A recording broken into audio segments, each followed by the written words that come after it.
Good evening बच्चों। आज के इस वीडियो में हम मिशन कोशिश 2021 के तहत कक्षा 7 सामाजिक विज्ञान की चौथी सप्ताह की वर्कशीट का अध्ययन करेंगे। तो इस वर्कशीट का पीडीएफ जब आप खोलेंगे तो सबसे पहले इसमें मैप दिया हुआ है भारत का और लिखा है भारत का भौतिक विभाजन। तो इस मैप में आप देखेंगे कि भारत में पाए जाने वाले विभिन्न प्रकार की नदियाँ, पठार और पर्वतों का विवरण है। इस मैप को आप ध्यान से देखें और इधर अरब सागर, बंगाल की खाड़ी, हिंद महासागर और इस तरह से इसको दिखाया गया है। इस मैप को आप ध्यान से देखेंगे क्योंकि कई प्रश्न आगे इस पर आधारित होंगे। उसके बाद ये पर्वत के बारे में लिखा हुआ है कि भारत में पाए जाने वाली भौतिक आकृतियाँ विभिन्न प्रकार की हैं। भौतिक आकृतियाँ कौन कौन सी हैं? जैसे पर्वत, पठार, मैदान, तट और द्वीप समूह, ये भौतिक आकृतियाँ हैं। उत्तर में बर्फ से ढका हुआ हिमालय संतरी का कार्य करता है। हिमालय का मतलब है बर्फ का घर। आगे प्रश्न आएगा कि हिमालय का अर्थ क्या है। हिमालय पर्वत को 3 प्रमुख श्रृंखलाओं में बांटा जाता है। सबसे उत्तर में स्थित श्रृंखला को बृहत हिमालय या हिमाद्री कहते हैं, जो सबसे उत्तर में है। इसी श्रृंखला में विश्व की सबसे ऊंची शिखर एवरेस्ट स्थित है। विश्व की सबसे ऊंची शिखर कौन सी है? एवरेस्ट है और इसकी ऊंचाई 8,848 मीटर है। यह नेपाल में स्थित है। मध्य हिमालय या हिमालय हिमाद्री के दक्षिण में स्थित है। मध्य हिमालय सबसे ऊपर क्या है? बृहत हिमालय, फिर मध्य हिमालय। मध्य हिमालय उसके दक्षिण में स्थित है। बहुत ही लोकप्रिय पहाड़ियाँ स्थान यहाँ पर हैं, जैसे मध्य हिमालय में शिमला, मसूरी, नैनीताल, दार्जिलिंग, सिक्किम, ये सारे कहाँ पे आते हैं? मध्य हिमालय में स्थित हैं। उसके बाद आप देखेंगे भारत के पश्चिम में अरावली पर्वत श्रृंखला है, जो विश्व की सबसे पुरानी श्रृंखला है। विश्व की सबसे पुरानी श्रृंखला कौन सी है? अरावली पर्वत श्रृंखला। विंध्य एवं सतपुड़ा भी महत्वपूर्ण श्रृंखलाएं हैं। इन श्रृंखलाओं से होकर नर्मदा तथा ताप्ती नदी निकलती हैं। प्रायद्वीप पठार के पश्चिम में पूर्वी घाट पर्वत को सह्याद्री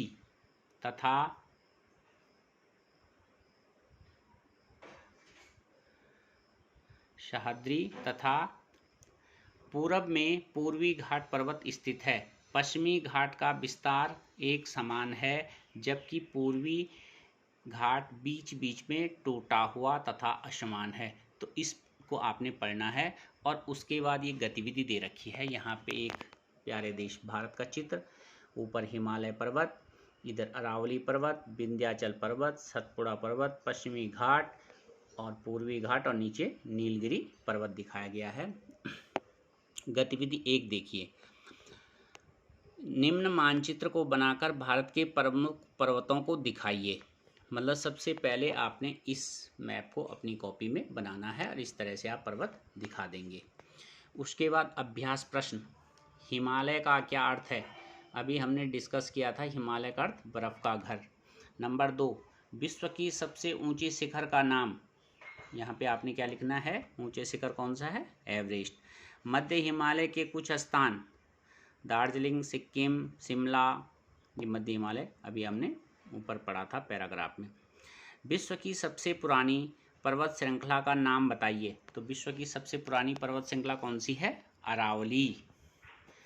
अब प्रश्न 5 देखिए, खाली स्थान भरो। प्रायद्वीपीय पठार के, तो ये जो 5वां क और ख है, इसके उत्तर आपको यहाँ पे मिलेंगे। यहाँ प्रायद्वीपीय पठार, ये वाला देखिए आप, प्रायद्वीपीय पठार के पश्चिम में पूर्वी घाट। इस लाइन को आप पढ़ेंगे तो उसका आंसर आपको यहाँ से मिलेगा। वहाँ पे खाली स्थान आपने भरना है, तो इसको आपने खुद करना है। हम इससे आगे चलेंगे। उसके बाद दूसरे नंबर पे मैदान के बारे में लिखा हुआ है। हिमालय के दक्षिण में भारत का उत्तरी मैदान स्थित है। यह मैदान समतल तथा सपाट है। यह मैदान सिंधु, गंगा, ब्रह्मपुत्र और उसकी सहायक नदियों के द्वारा लाए गए जलोढ़ निक्षेपों से बने हैं। नदियों के यह मैदान कृषि के लिए उपजाऊ भूमि प्रदान करते हैं। यही कारण है कि इन मैदानों में जनसंख्या अधिक है।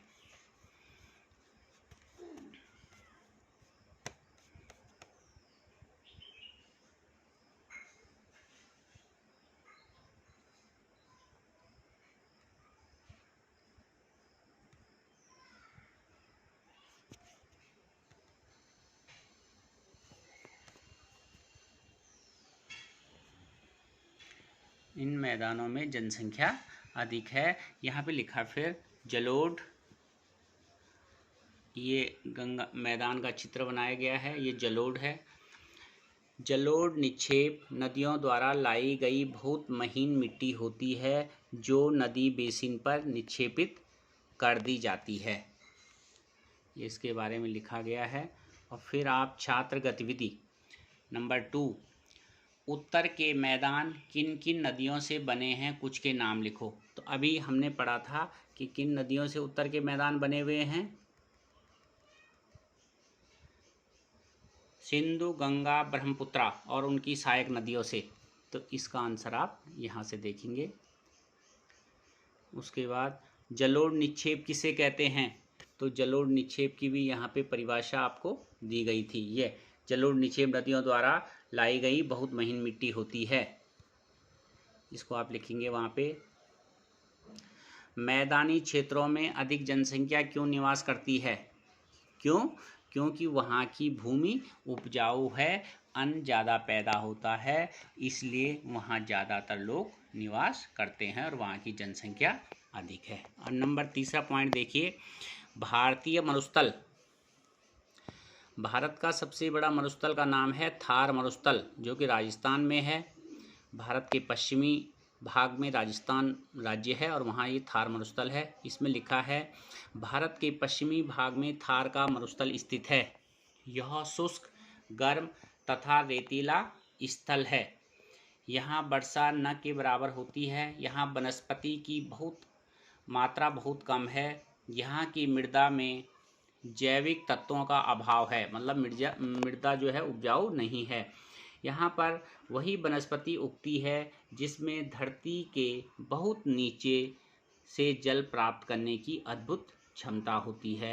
यहाँ की प्रमुख जानवर क्या है? ऊंट है। अब इसमें आपको गतिविधि दे रखी है, छात्र गतिविधि नंबर 3। भारत के महामरुस्थल को किस नाम से जाना जाता है? तो क्या नाम है इसका? थार मरुस्थल। मरुस्थलों में किस प्रकार की वनस्पति उगती है?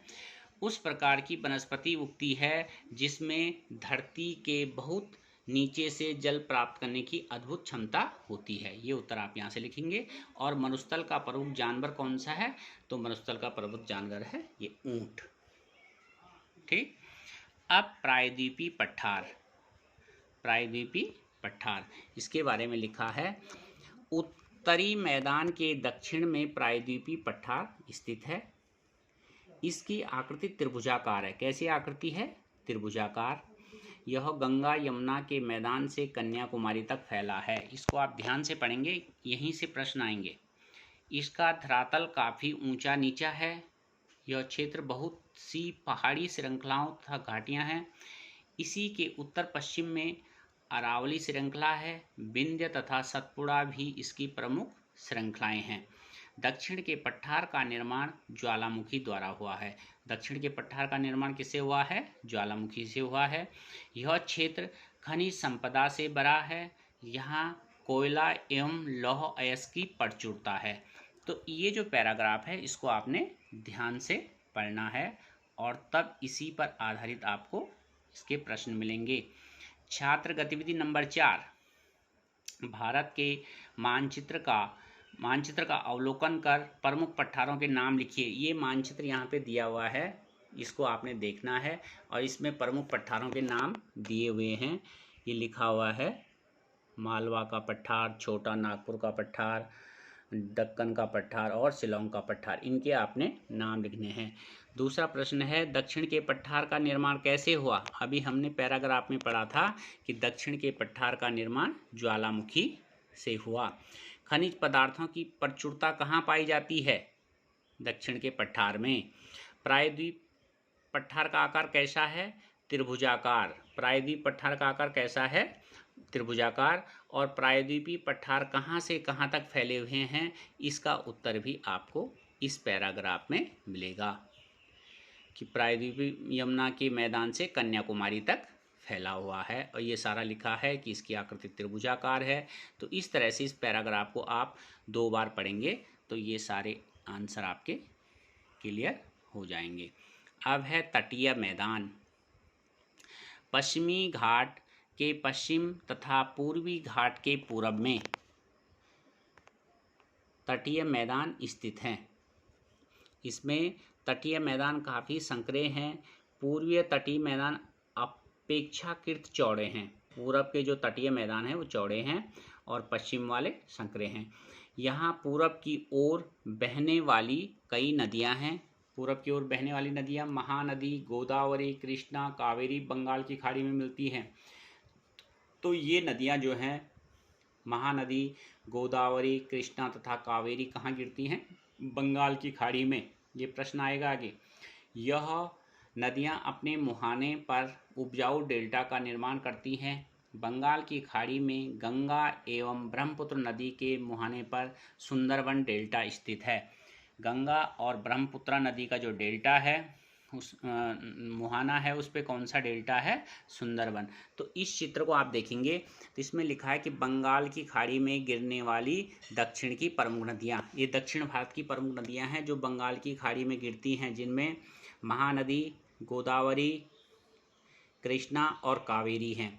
और इस तरफ दूसरे चित्र में लिखा है कि अरब सागर में गिरने वाली प्रमुख नदियाँ, तो इसमें कौन सी है? साबरमती, ताप्ती, नर्मदा, ये इनके माही, इनके नाम लिखे हुए हैं। इस चित्र को भी आपने ध्यान से देखना है। अब है छात्र गतिविधि नंबर 5, अभ्यास प्रश्न। अरब सागर में गिरने वाली नदियों के नाम लिखिए। तो अरब सागर में कौन कौन सी नदियां गिरती हैं, उनके नाम आपने लिखने हैं। ऊपर दिया भी गया है, ये चित्र में आपको दिखाया भी गया है कि अरब सागर में गिरने वाली नदियां। उसके बाद है बंगाल की खाड़ी में गिरने वाली नदियों के नाम। तो बंगाल की खाड़ी में गिरने वाली नदियाँ ये हो गई हैं। उसके बाद गंगा ब्रह्मपुत्र के मुहाने पर कौन सा डेल्टा बनता है? तो इसका उत्तर हमने अभी पैराग्राफ में देखा था कि गंगा और ब्रह्मपुत्र के मुहाने पर जो डेल्टा बनता है उनका नाम है सुंदरवन डेल्टा। अब है 6वां, द्वीप समूह। भारत में 2 द्वीप समूह भी हैं। भारत में कितने द्वीप समूह हैं? 2। पहला है लक्षद्वीप समूह जो कि अरब सागर में स्थित है। यह केरल के तट से कुछ दूर स्थित परवाल द्वीप है। मतलब लक्षद्वीप कैसा है? परवाल द्वीप। अंडमान एवं निकोबार द्वीप समूह जो दूसरा द्वीप समूह है वो भारत के दक्षिण पूर्व दिशा में बंगाल की खाड़ी में स्थित है। तो एक तो ये समझ लो आप कि जो लक्षद्वीप है वो अरब सागर में स्थित है और जो अंडमान और निकोबार द्वीप समूह है वो बंगाल की खाड़ी में स्थित है। इन दोनों में से जो लक्षद्वीप है उसको परवाल द्वीप भी कहते हैं। अब यहाँ दे रखा है परवाल क्या हुआ? परवाल छोटे छोटे समुद्री जंतुओं के कंकाल हैं। परवाल किसे बोलते हैं? जो छोटे छोटे समुद्री जंतु होते हैं उनके कंकाल। जैसे आपने शंख वगैरह देखे होंगे, वो एक तरह से परवाल हैं, जिसे पॉलिप कहा जाता है। यह जीवित पॉलिप मरते हैं तब उनका कंकाल बच जाता है। अन्य पॉलिप की वृद्धि इन ठोस कंकालों के ऊपर होती है जो बढ़ते बढ़ते काफ़ी ऊंचे हो जाते हैं। इस प्रकार परवाल द्वीपों का निर्माण होता है। तो इस तरह से जो परवाल द्वीप हैं जैसे लक्षद्वीप, इसका निर्माण क्या हुआ? जंतुओं के कंकाल से हुआ है, परवाल से हुआ है। छात्र गतिविधि नंबर 6, और ये आपकी आखिरी गतिविधि है। इसमें लिखा है परवाल द्वीप के नाम से किस द्वीप को जाना जाता है? तो लक्षद्वीप को परवाल द्वीप के नाम से जाना जाता है। भारत के कितने द्वीप समूह हैं? भारत के 2 द्वीप समूह हैं। एक तो लक्षद्वीप समूह जो अरब सागर में है, और दूसरा अंडमान एवं निकोबार द्वीप समूह जो कि बंगाल की खाड़ी में है। और प्रवाल किसे कहते हैं? तो ये समुद्री जंतुओं के कंकाल होते हैं, उसे प्रवाल कहते हैं। ये परिभाषा इसमें दे रखी है। तो इस तरह से आज के इस वीडियो में हमने इन जो सामाजिक विज्ञान कक्षा 7 की चौथे सप्ताह की वर्कशीट की गतिविधि थी, इसको हमने समझा। उम्मीद करता हूँ कि आपकी ये समझ में आ गया होगा। आपने पीडीएफ को पढ़ना भी है, और ये ध्यान रखें कि इसका पीडीएफ का प्रिंट निकालने की आपको ज़रूरत नहीं है। आप इस पीडीएफ को यहीं से पढ़ें, और अपनी कॉपी में जहाँ भी आप इसको वर्कशीट का कार्य कर रहे हैं उसको आपने उसमें करना है। हेडिंग में सबसे पहले आप इस तरह से लिख देंगे कि मिशन कोशिश 2021 वर्कशीट चतुर्थ सप्ताह कक्षा 7 सामाजिक विज्ञान, और उसके बाद आप इसका कार्य करेंगे। धन्यवाद।